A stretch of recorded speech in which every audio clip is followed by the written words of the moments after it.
So you stumbled upon our podcast. Hope you got a lighter. What's up? I'm Lotta And it's your boy Quise. Welcome to Functional Potheads. Welcome to Functional Potheads. Well, we're here.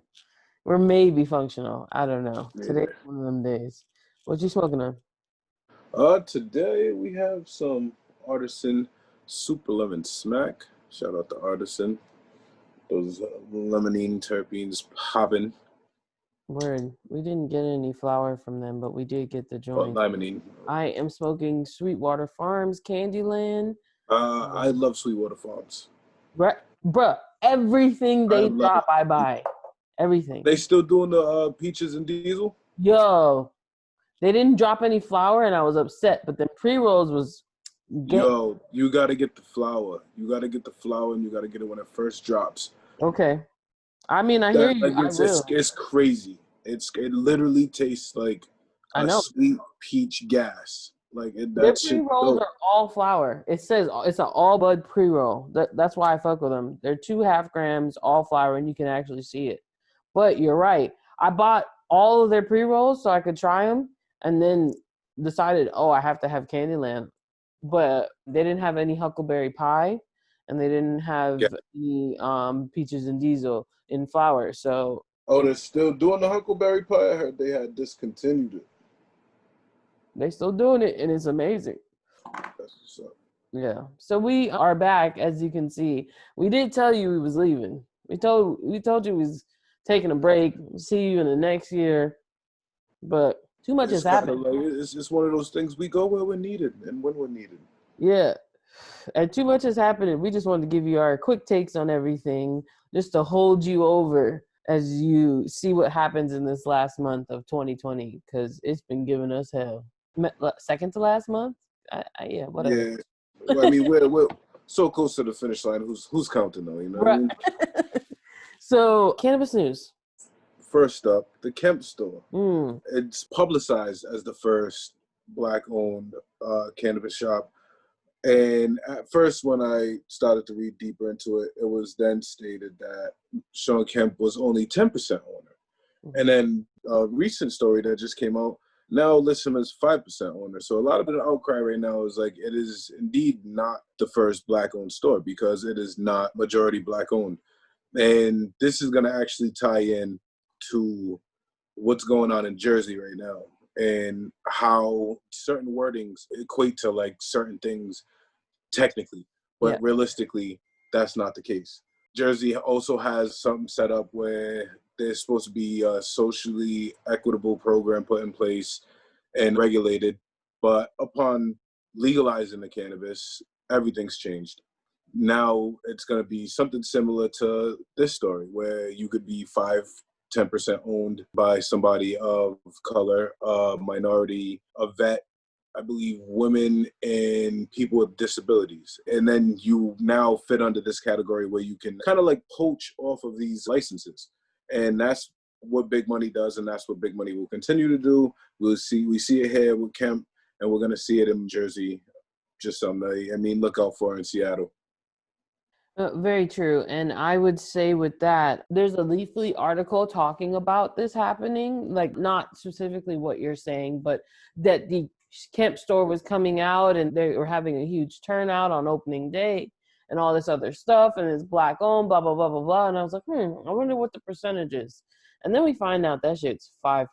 Now you go onto their website, they've issued a statement, which I thought was smart of them. Because to not say nothing, your store is done. Because folks is really protesting your shit. The first thing they said in that statement was they apologized because they know they fucked up. Basically, the wording was inappropriate. The way that they painted it is that it's Black-owned. But in reality, it's like homegirl from fucking Popeye's Chicken. You know what I mean? She gets on the commercial and she's chucking the drive and selling the chicken, but that's not the fucking owner. You are, at this point, a mere mascot with 5% stake in the store and calling it the first Black-owned cannabis store. I feel like that's kind of like a diss to when the first Black-owned cannabis store actually does come around. Hopefully we see it eventually. But to that end, also, I'm not here to bash Kemp in any way, shape, or form, unless, he knew that this was the marketing strategy they were going to use, and he was okay with it. Then, my nigga, you agreed to be their puppet. Mm-hmm. And that's disrespectful. And you're going to have to sit with that on your own. But for the rest of you, if y'all had the audacity to drop this shit and run with it and not ask that man to be the spokesperson and process what that would look like, knowing that the numbers of ownership is fucking public information, y'all grimy. And you don't even know what the real issues that's going on in the streets right now. You're not even aware of it. So this statement is just a sham. Any way you cut it, I feel like he's complicit in trying to pull one over on the black people of Washington, the fans of the Seattle Sonics, and then doubly on people who are black and fans. So I feel like no matter what, you're complicit in that because you allowed them to say, hey, this is a black-owned store, and you're down there shaking hands, but that's not the case. Like, I feel like no matter how you cut that cake, like, it's a fuck situation. Yeah, the rest of the statement, they claim that this is the first step in a future plan to provide more diversity into the industry and so on and so forth. And to that end, all I say is we'll see. And finally, they're going to align themselves with the equity task force. And that's when I was like, skirt! You had me okay all the way up through this. Like, okay, yeah, blah, blah, blah. The equity task force, we done told you. That's a group of people who make recommendations to a board that cannot change the laws that have passed in Washington. It's a hollow standing. Like, yeah. But moving on, you know what I mean? We don't have too much time for this bullshit right now. We're trying to get back to a little bit of a vacation. So what else has happened in the Washington market? Because it's bubbling right now. Some things is going down. Yeah, so we see something that previously wasn't legally something that would be able to happen. So it's kind of still confuses me a little bit. It's the cookies store in Tacoma. So prior to this cookie store, you are not able to own a retail location and own a processing facility. You wouldn't be able to be on both sides of the market, very one-sided market. Either you could process or you could own a store. I have heard of people that get around as far as like families owning different companies, but this is something completely different in itself because we have the cookies brand in Washington and now we have a cookie store in Tacoma. Honestly, I don't know how it's possible. Maybe they let these guys use it and didn't really raise a fuss about the whole using of the cookies brand and that logo because it's all one entity, but not really one entity as far as licensing goes. So that's a gray area. I would love to see how that trends and then what exactly happens. I know they are scheduled to open another one in Seattle soon. Of course. Well, I know they have a retail store out here. In Seattle, yeah. Yeah, they have a retail store. So, like, that's a different license, right? Retail's a license. And retail, like, regular merchandise. That's what we mean, not marijuana. So, the retail store is in Seattle already. The Tacoma store that opened is actually selling cookie brand flour, right? The question he's posing is, how are you selling cookie brand flour through a cookie store when that's not legally allowed in Washington? Burner, answer the motherfucking question, my G. And if not, my guess would be multiple corporations. Yeah, I mean, working at the same time, but not raising an issue about the legality of the use of the cookies the name logo. Yeah. And branding. Because they're basically in cahoots. Yep. So news just travels fast, really, if we're talking about weed. So the actual cookie store in Tacoma is a partnership with Hash Agency, and that's how that happened. It's very vague when you go on the Hash Agency's website. I've been trying to figure out what they do, but it seems like they help a company get established in a new market. So they work with elite brands. But the thing is, those brands are only elite because they're saying that they're elite, not because their products are elite. Everybody hold on to that one. More importantly, what I have heard from some people who went there to purchase from there, and then also industry workers, and so this is all conjecture, take it with a grain of salt, that their pricing doesn't make sense for Washington's market. Like, they continue to hold, as a retail store, a California business model, and we are not in California, which means the pricings they have online for their eighths are like $40. And that would be comparable to, I would say, the quality of weed that is in that bag. But if you know anything about cookies that's sold elsewhere, that's a $60 eighth in all these other stores. And so from other people, I've heard that it's a $63 eighth. And I was flabbergasted. Like, how dare you open a store and sell your weed in that store at a higher price than any other store in this state? You should have it for cheaper if that's the case. Exactly. So when I saw online that the $40 price, I was like, oh, okay, that makes sense. Maybe folks is just gassing. But if you remember what I said about the California business model, in California, they add taxes on after when you're at the register. So in Washington, if you look at a price on the bag, it says $30. That's the price, because we add the taxes in before it even comes to you. They don't do that. So you could end up, if you buy an eighth for $40, go up to the register, they add the taxes on, it'd be $63 at the door. Crazy. So I was like, I'm going to just have to find out in person. That's really the only answer to it. But if that's the case, y'all already done fucked up. Yo, you said it like you on your way there right now. Play with me if you wanna. No, I'm not that desperate for some weed. You know what I mean? I'm good. I'll pay $40 for it though. So up next, we got some election updates. Like what's going on in the world today as far as legalization. Oh yeah, there have been some recent updates, and a lot of it is really just in flux. So folks were getting super happy because Joe Biden is essentially going to be the president of the United States going forward. And they think, oh, he's so great that he's lean on cannabis. But that's never been the case. I don't know where that rumor came from, because we told you in the episode, like, they had a plan for black reparation, and then they stuck some bullshit about cannabis, a little blip about it. And now folks are like, oh man, they took that blip out. There's nothing about cannabis in there. Well, it never made sense for it to be there. Yeah, it's definitely going to take a back seat from my understandings. There are some very strong feelings about legalization on some level within the Democratic Party. But as far as our new president goes and his team, it's a very gray area, and it's looking to take a back seat probably for the first couple of years at the very least. I know Vice President Camilla had some ideas about what she wanted to do as far as undoing some damage that she herself and others have created within the cannabis. Yeah, I know she wanted to push things forward with the MORE Act, but even that, as we stand right now, is kind of taking a back seat to the bigger issues at hand. Mm-hmm. And you have to understand that regardless of who is in the seat of power, the thing that people aren't really getting, the reason why the SAFE Act has been stalled for a year, is that we had a Republican Congress. Now it's maybe going to be a split vote, which means certain things are likely not going to pass.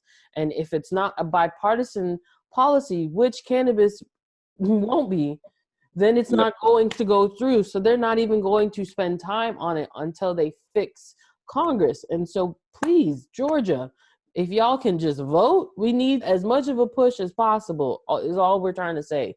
But the article that I read, I think it was on Motley Fool, which talks about stocks. They made a good point to say that after Joe Biden was announced, like, stocks went crazy all over, like Canada, everywhere.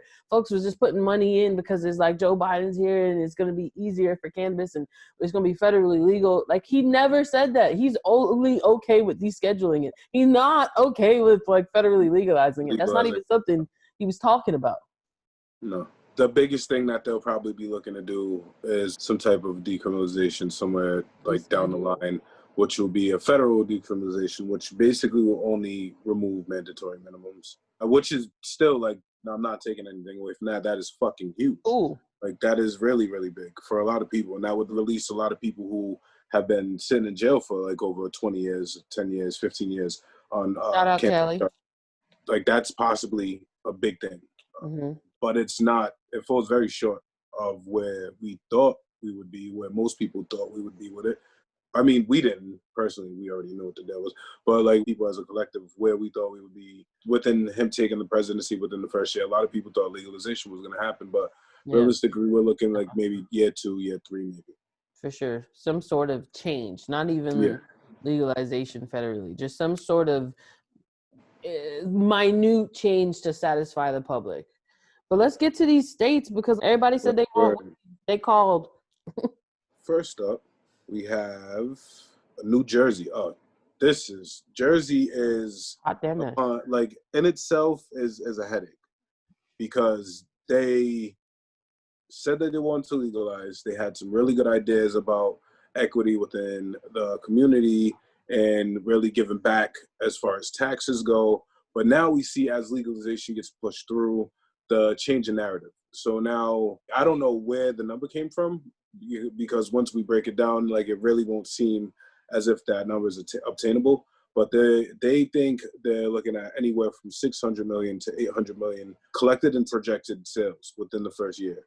They're pushing everything through way too quickly.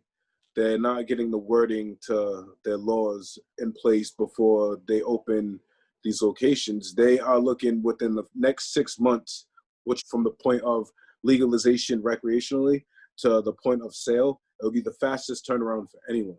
Within the first 6 months of this new year, they're looking to have retail spots open. They are looking to licensing within the next few months. They have nothing in place at all. No tax plan put in place. They want to tax the end consumer and not the companies that are actually selling their state tax of 6-point-something%. Fuck no. Oh, baby, fuck no. I mean, that's not high. The money that you make as a state in taxes would be the taxation of the product. You know what I mean? So you're going to grow X amount, you're going to sell X amount like they do here. It's a 46% tax. Who did you talk to? I don't know. And then the equity program that they built in place now has all these red markups where now a company can be owned 5%. And it's going to be some state-appointed committee that deals with this specifically. And they're going to work in certain specified areas within these communities. And these specified areas are places within New Jersey that have more than 120,000 people living there. Like, so it would be considered a city. And within those cities, that's where they're going to draw from these people. That could be 5% owners, and the licensing costs haven't been specified. So it's just a lot of gray area and a lot of uncertainty in Jersey right now. Y'all couldn't just bask in your win, huh? We're going to share this article. I'll share an Instagram link to a live that Tashida Dawson, she just reviewed this legislation that New Jersey dropped. And all of the stupidity that you want to know, she lays it out for you because it makes no sense. They only voted to know whether or not the city, the people, whether or not they wanted weed. She made a comparison to Arizona where it was like, if we're going to do weed, this is how we're going to do it. Do you want it? Yay or nay? They were like, y'all want weed? And so they was like, yeah, overwhelmingly, yeah. And then a few days later, it's like, okay, this is how we're going to give it to you. It is bullshit. The reality of it is because a lot of politicians in Jersey, they didn't want this. Yeah, I mean, this was kind of pushed like by the people and very, very poorly worded by the politicians, but they weren't really a fan of this to begin with. Mm-hmm. So they're not going to give you the best version of something that they don't believe in. That's just how politicians work. If it doesn't further their agenda, then why would they wholeheartedly do it, honestly? Yeah. Well, please watch that. It's about 40 minutes, worth it. And just keep an eye out for Jersey. I'm sorry, y'all. It's a step. You have the time. Advocate for more. Hold them accountable. As soon as they mess up, go and knock on their door and badger them until they fix it. Check them. Yeah. Next up, some good news. Mississippi. I read into Mississippi, and the more I read into Mississippi, it surprised the hell out of me. The initiative was actually activist-backed and activist-appointed, not politicians. Okay. So very, very little political foothold within the cannabis community within Mississippi. Like, they are really patient-based, and that's awesome because it's going to form a really, really strong and a patient-dedicated medical market. And the laws that are being put into place will actually help the people of Mississippi. So big ups to Mississippi. I feel like they will be what cannabis legalization will be in the South. Mm-hmm. They will be basically that model. So like that's really dope that they're doing it the right way. Shout out to Mississippi. And moving right along, Oregon. Oregon. Yeah. So I know everybody's seen the memes about the decriminalization of every drug, and small amounts within Oregon. But that's something that people need to understand about this, because I've seen some wild shit said on. So crazy. But it's like that doesn't mean that you could move bricks into Oregon and just get rich, and they're just gonna let you live like Pablo Escobar. They're basically decriminalizing very small quantities if it's for usage, not if you're selling things. They have a heroin problem. Yeah, what's more than likely going to happen with laws like this, decriminalizing things, they usually take a very strong stance on the cultivation and sales of said products. So that's something that I definitely am going to look into. I have a strong feeling in the future there'll be some really, really strong changes in mandatory minimums in the state for certain drug offenses. And we're talking about like larger amounts in sales and distribution. And they're rough on people of color as is. So yeah, do what you will, but don't do that. Don't get it fucked up in Oregon. Now Texas, Mr. Me Too. Yo, so Texas, they want to be one of the next states that legalize. The level of legalization is still in the works, but more than likely going to lean towards a medical market just to start off, just to be safe. But they see how much money states can make, and hopefully they'll adopt some of these policies that Mississippi's put into place as far as how the cannabis industry will be run, who will be running it, who will be the representatives of the cannabis industry. The regulation. Because they're looking at a crazy tax windfall for this next season, and they think it could possibly create 30,000 jobs and possibly $3.2 billion in new revenue for Texas without having to raise taxes on every Texan. Wow. Because they suffer. So this is a big possibility for Texas, and they're looking to push it through like pretty soon. Like, so at the top of the new year, there's going to be a lot of moves in the South as far as legalization goes. I love it. I love all the memes that are going on where instead of like the political maps that are red and blue, it's all like green and light green and dark green, because weed is going everywhere. Weed was like, "Watchow!" Next up, Arizona. Yeah. And Arizona, as we know, was a medical state where it was already medical. They will be moving for recreational.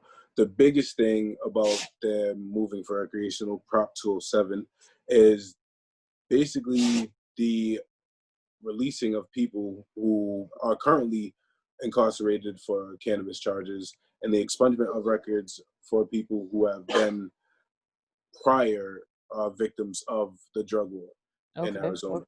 So like that's a pretty big thing, because in Arizona, it's one of the hardest places to get a job, and 10 times harder to get a job if you have any type of charge, including a cannabis charge. So that's a big thing. Big move for Arizona. Big ups to them. Yeah. Didn't Colorado do something like that as well? Yeah. When they first legalized, they did. I respect it. Well, shout out to the states and really the people that are pushing the message all over and using, either creating their platforms or doing whatever they can to spread the message about cannabis. And it's like getting to the next person. Because honestly, as a people, we need to get in on this industry for real and have them stop picking puppets and picking who they feel that is acceptable, because they owe us for this shit and we need to come and take it. That's how I feel about it. So everybody find out what you're interested in and see how you can apply it to the market of cannabis, because none of it really exists yet. Yep. There's a lot of area for growth, because there's a lot of area that hasn't been labeled and understood or exploited or developed, I mean, encouraged. So like there's a lot of room. There's a lot of room. So we're just gonna keep it moving. I mean, right into the light up and listen. We usually have multiple picks and honorable mentions. We're just gonna give you the bare bones. Lotta got a pick. I got a pick. What you looking at? Oh, I went back to the crib because this has been a stressful period in time. And right when I was at my peak, Kodak Black dropped some shit. And Is he still locked up? Is he in? Is he out? I think so. So the Gucci man in it. They're like they're digging in the crates and they're putting things together. Yeah, that's dope. That's dope because when Gucci was in, they just was releasing mixtapes. They wasn't really releasing albums and shit. Yeah. But like they gave you an actual album with this dude. I'm gonna have to check it out. Yeah, the name is Bill Israel. I thought you'd have some type of insight. You want me to give you some insight? I don't. Okay, being a Floridian, let me break this down for you. The fact that folks might see Kodak as like nonsense, he actually probably makes sense to regular Floridians. Like I get who he is and why he is the way he is to a certain degree. But this level of art, I don't try to go down that wormhole. You just got to accept them. The Florida man and the Florida craziness, I'd be like, oh, that's weird. All right. And keep it moving. Otherwise, you just get sucked down into the bullshit. Word. Yeah. I'm gonna check it out and see what's up. My pick, DJ K Slay dropped some shit. Homage. We both. And it is in regular DJ K Slay fashion. He has a track on there that's like 15 minutes long with like fucking 30 niggas on it. The shit's wild, you know what I mean? But he a lot of Griselda, some D-Block. He brings back a couple like no names at the time, like Saigon is on a track. Ghostface is on a couple tracks. He has Cassidy on the track. Like there's quite a few people on it. Some dope to check out. Very mixtapey feel, but released as an album. Very interesting. Was it helping you through all? Yeah. Right? I like it. It definitely takes you to like an easier time. You know what I mean? Where you could listen to a 15-minute track and not be like, what's the point of this track? Like, it's just a 15-minute track, nigga, listen to it. You know what I mean? Just let it play. Just mad nigga spit, nigga, listen to it. You know what I mean? That's how I feel about Kodak's album. Like, I just need to let it play, remind me of like just not better times or just different times or home and keep it moving. You know what I mean? Because it's crazy out here. Facts. Every day. Anyway, that is our update. And we really are going to take a break this time because, you just got to breathe, get some things together, create bigger, better content for you. We got some big things up, bro. So, I don't know. Stay safe out there. Stay safe. Stay high. Follow the money. Yeah. Stay dangerous. Fuck stay safe. Stay dangerous. True. I guess it's dope that you took the time to have a J with us. Remember, we're just two functional potheads out here trying to bring light and truth about cannabis.